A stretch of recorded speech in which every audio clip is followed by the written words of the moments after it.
जय हिंद दोस्तों, एक बार फिर से आप सभी का स्वागत है आपके अपने चैनल खाकी टाक में। यूपी पुलिस का एग्जाम आप दे चुके होंगे और अब आप इंतजार कर रहे हैं अपने रिजल्ट का। ठीक है, अभी तक आपने अपने स्कोर भी देख लिए होंगे। एक्सपेक्टेड कट ऑफ जो आने वाली है उससे रिलेटेड कई लोगों ने वीडियो बना भी दी है और मोटा मोटा आपको एक अंदाजा हो गया होगा कि मेरा सिलेक्शन हो पाएगा या नहीं, या रिजल्ट के कितने करीब हूं। 10-5 नंबर इधर उधर होंगे ही, क्योंकि नॉर्मलाइजेशन सिस्टम लागू होगा। जब एग्जाम कई पालियों में होते हैं तो नॉर्मलाइजेशन जनरली होता ही होता है। तो ये मान के चलिए कि आपको 8 से 12 नंबर के बीच में नॉर्मलाइजेशन का फायदा मिलेगा। आपने अपनी आंसर की भी मिला ली होगी, आसपास लोगों से चर्चा भी कर लिया होगा और कहीं ना कहीं ये आपको लगने लगा होगा कि फिजिकल की तैयारी अब हम शुरू करें या ना करें।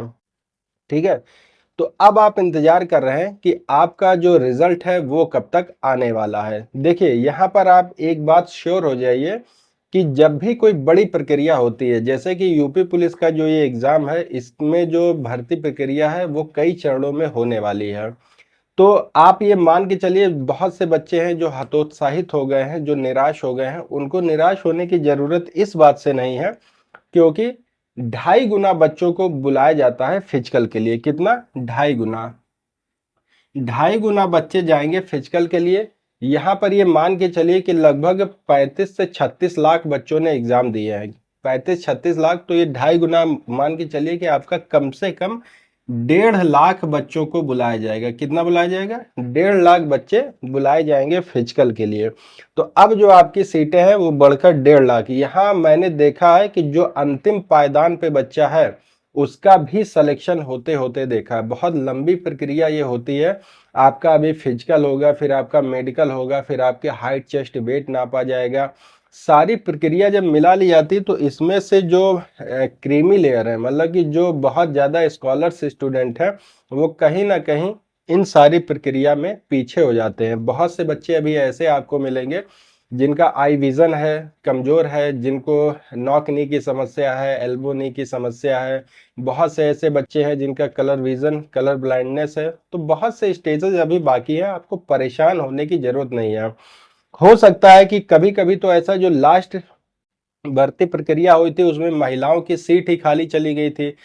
जो जिन्होंने केवल पास कर लिया था एग्जाम, उनको फिजिकल के लिए बुला लिया गया था। कई बार 6 राउंड 7 राउंड में बुलाया गया। तो आपको परेशान होने की जरूरत नहीं है, आपके पास मौके बहुत से हैं, आपको मौका आगे मिलने वाला है। चलिए, तो अब आते हैं अपने मेन मुद्दे पे कि आपका रिजल्ट कब आने वाला है।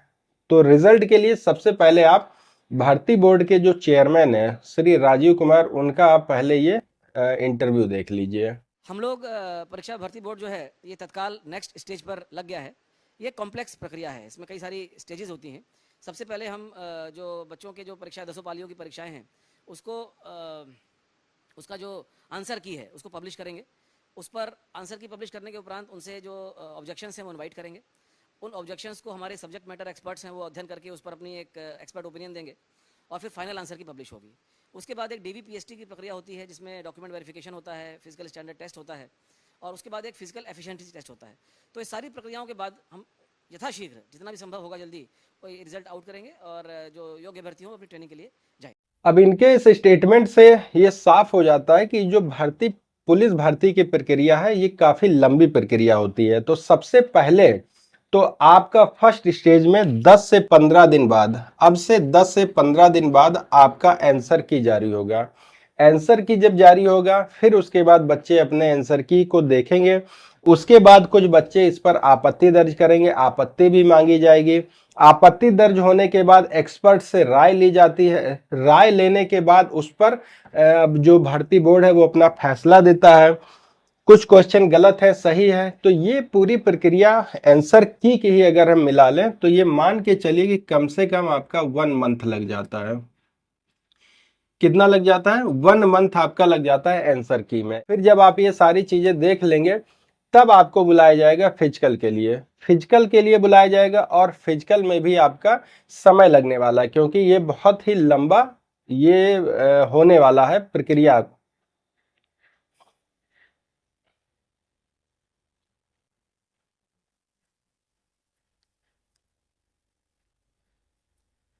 आंसर की आंसर की जब आपकी आ जाएगी, आंसर की जब आप देख लेंगे, फिर इसके बाद एक फाइनल रिजल्ट जारी होगा। फाइनल रिजल्ट जारी होगा कितने, 15, ये मान के चलिए 14 से 16 लाख बच्चे, मैं एक एक्सपेक्टेड एक बता रहा हूं, 14 से 16 लाख बच्चों के लिए एक रिजल्ट जारी होगा।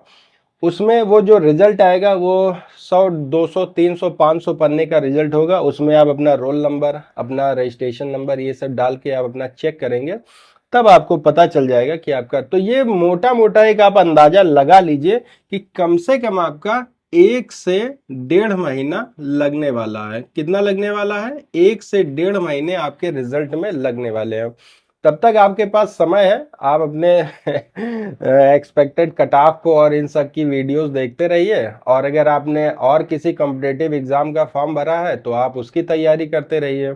इसका तो आप हो गया, जो होना था आपने एग्जाम दे दिया, अच्छा हुआ गलत हुआ जो भी हुआ, ये तो आपके सामने 1 से 1.5 महीने में आपके सामने आ जाएगा। लेकिन आंसर की आपकी 10-15 से 20 दिन के अंदर, हद से हद 20 दिन के अंदर आपकी आंसर की आ जाएगी।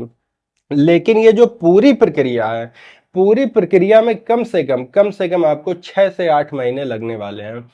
अब से लगाकर 6 से 8 महीने बाद आप ट्रेनिंग के लिए जा पाएंगे, जिन बच्चों का सिलेक्शन हुआ है। आई होप कि आपको ये सब बातें समझ में आ चुकी होंगी। और अगर इससे रिलेटेड आपके पास कोई डाउट है, कुछ आप सवाल मुझसे पूछना चाह रहे हैं, बेशक मुझे कमेंट कर दीजिएगा। 24/7 आपके लिए अवेलेबल रहता हूं। तो चलिए मिलते हैं एक और इंफॉर्मेटिव वीडियो के साथ। तब तक आप सभी को जय हिंद, जय भारत।